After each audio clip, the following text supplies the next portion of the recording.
సుదీర్ఘకాలంగా పెండింగ్లో ఉన్న కోర్టు కేసులకు సంబంధించి ఇరుపక్షాలు మరియు వారి తరపు న్యాయవాదులు మధ్యవర్తిత్వం ద్వారా కేసులను పరిష్కరించుకోవడానికి ముందుకు రావాలని జిల్లా ప్రధాన న్యాయమూర్తి జునేద్ అహ్మద్ మౌలానా పిలుపునిచ్చారు.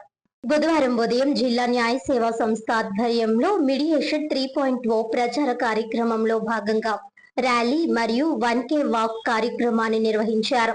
జిల్లా న్యాయ సేవా సంస్థ కార్యాలయం వద్ద జరిగిన ప్రారంభోత్సవంలో జిల్లా ప్రధాన న్యాయమూర్తి జెండా ఊపి ర్యాలీని ప్రారంభించారు.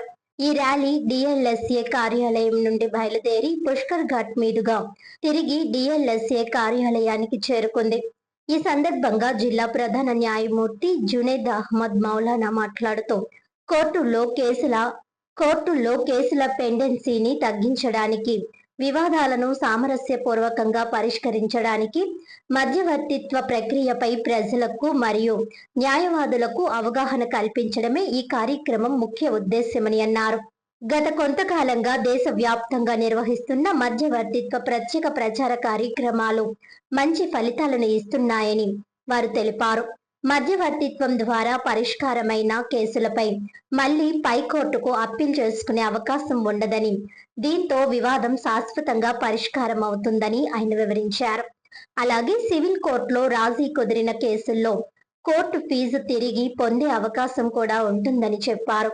గతంలో ఇరు పక్షాలు రాజీకి వచ్చినప్పుడు కేసులను లోక్ అదాలత్కు మాత్రమే పంపేవారని, అయితే ప్రస్తుతం కక్షిదారులు మరియు న్యాయవాదులు స్వచ్ఛందంగా ముందుకు వచ్చి తమ కేసులను మధ్యవర్తిత్వం ద్వారా పరిష్కరించుకోవడానికి ఆసక్తి చూపడం ఎంతో శుభ పరిణామమని జిల్లా ప్రధాన న్యాయమూర్తి అభినందించారు.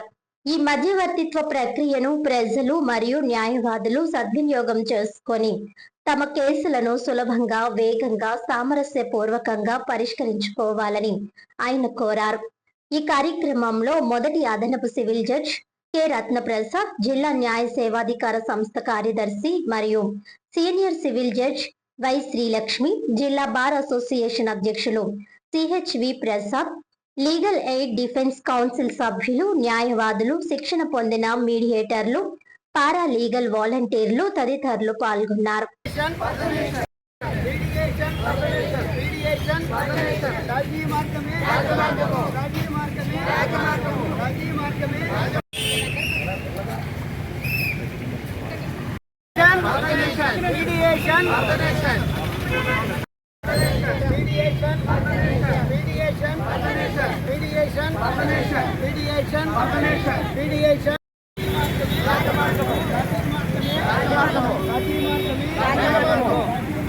రాజమార్గం